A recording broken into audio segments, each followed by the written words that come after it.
سب سے پہلے سبق ہم پڑھ رہے ہیں صرف و نحو کے اجرا کے بارے میں. کس کے بارے میں؟ سبق نمبر 1. تو یاد رکھو کہ ہم تقسیم کر رہے ہیں لفظ کی. کس کی؟ لفظ کی.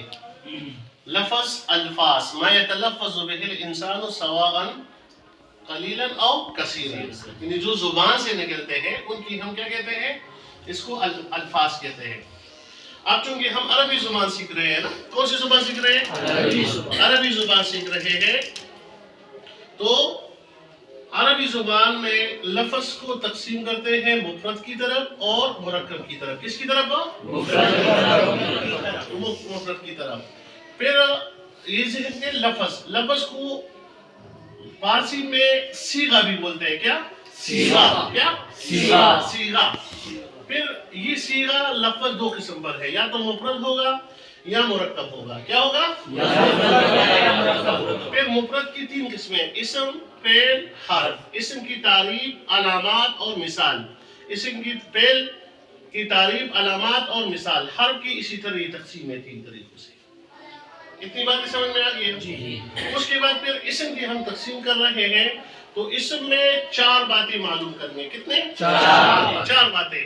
نمبر 1 بے اعتبار اعراب کہ یہ معرب ہے یا مبنی ہے. معرب ہے یا مبنی ہے. نمبر 2 بے اعتبار جنس، یہ مذکر ہے یا مؤنث ہے. کیا ہے؟ مذکر ہے یا مؤنث ہے. نمبر 3 بے اعتبار عموم اور خصوص، معرفہ اور نکرہ. معرفہ ہے یا نکرہ ہے. اور نمبر 4 بے اعتبار عدد کہ یہ واحد ہے، تثنیہ یا جمع ہے. تو یہ ہم نے معلومات حاصل کرتے ہیں اسم کے متعلق. کس کے متعلق؟ نمبر 2 ہے فعل. کیا؟ فعل. تو یاد رکھو فعل وہ کلمہ ہے جو کسی ذات پر دلالت کرے اور 3 زبانوں میں کوئی زمانہ بھی اس میں پایا جائے. 3 زبانوں میں اب یاد رکھو، چونکہ یہاں پر ہمیں تھوڑی سی تفصیل پڑھنا ہے، تو فعل کو سب سے پہلے ہم اس کو علم الصرف بھی کہتے ہیں. علم الصرف. تو پھر علم الصرف کے ہم 3 حصے کر لیتے ہیں: حصہ اول، حصہ ثانی اور حصہ ثالث. حصہ ثانی. حصہ اول میں ہم نے کیا کرنا ہے؟ حصے اول میں ہم نے یہ کرنا ہے کہ جتنے افعال ہیں، پہلے ماضی ہے، مضارع ہے، امر ہے، یا ان کی جتنی ملحقات ہیں. پہلے ماضی ہے مطلب کیا؟ ماضی مطلق ہے، ماضی قریب ہے، ماضی بعید ہے، ماضی استمراری ہے، ماضی احتمالی ہے، یا ماضی تمنائی ہے. پھر ہر ایک کا کو عربی میں پہچاننے کی علامت، ان کا ترجمہ، یہ ہم نے معلوم کرنا ہے. کیا کرنا ہے؟ یہ معلوم کرنا ہے. اس کے بعد پہلے مضارع ہے. تو مضارع معروف، مجہول، منفی معروف، منفی مجہول. پھر مضارع کی جو اقسام ہیں: نبی جہد، بلند ہے، بلم ہے، لام تاکید، نون تاکید ثقیلہ اور خفیفہ. اور اس کے بعد امر ہے، نہیں ہے، اس میں فاعل، اس میں مفعول، اور اس میں ظرف، اس میں آلہ، صفت مشبہ. یہ ساری چیزیں ہم نے حصے اول میں پڑھنا ہے تفصیلی طور پہ. یہ اتنی بات اس بات سمجھ میں آ گیا؟ دوسری نمبر پہ ہم نے کیا کرنا ہے؟ جو 23 ابواب ہے. کتنے؟ 23 ابواب ہے کہ فعل کی یا تو وہ ثلاثی ہوگا یا رباعی ہوگا. اگر ثلاثی ہے تو یا تو ثلاثی مجرد ہوگا یا ثلاثی مزید بھی. رباعی ہے، رباعی مجرد ہوگا یا رباعی مزید بھی. ثلاثی مجرد کی 6 ابواب ہیں. اسی طرح پھر ثلاثی مزید بھی کی 2 قسمیں، ایک با حمزہ وصل اور ایک پھر با حمزہ وصل کی 9 ابواب ہے، بے حمزہ وصل کے 5 ابواب ہیں.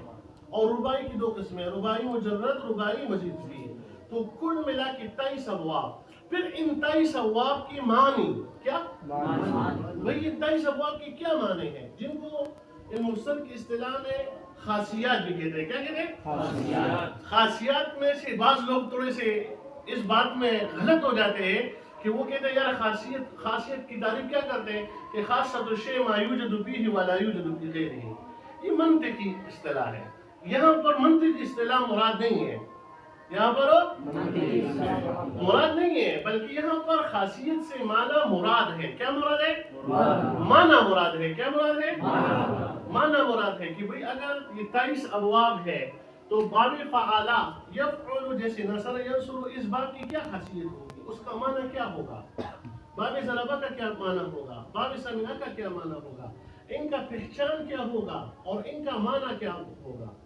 بسا اوقات ایک فعل کی ایک باب کی 15 معنی ہوتی ہے، 12 ہوتی ہے، جیسے تشہیر، لزوم وغیرہ وغیرہ، یہ آپ لوگوں نے پڑھے ہیں. تو دوسرے نمبر حصے میں ہم نے یہ چیزیں معلوم کرنی ہوتی ہے، اور حصے ثالث میں پھر ہم نے معلوم کرنا ہے ہفت اقسام. کتنے؟ ہفت اقسام. ہفت کہتے ہیں 7 کو، اور اقسام قسم کی جمع ہے، 7 قسمیں ہیں. یہ جو پہلے ہم حصے اول میں اور ثانی میں پڑھ لیتے ہیں یہ سارا صحیح ہوتا ہے. کیا ہوتا ہے؟ صحیح. اس کے بعد پھر محمود شروع ہوتا ہے، پھر اس کے بعد معتل شروع ہوتا ہے، اس کے بعد پھر ناقص شروع ہوتا ہے. سمجھ میں آ گئی میری باتیں؟ تو یہ باتیں ہم نے ان میں لفظ میں معلوم کرنی ہے.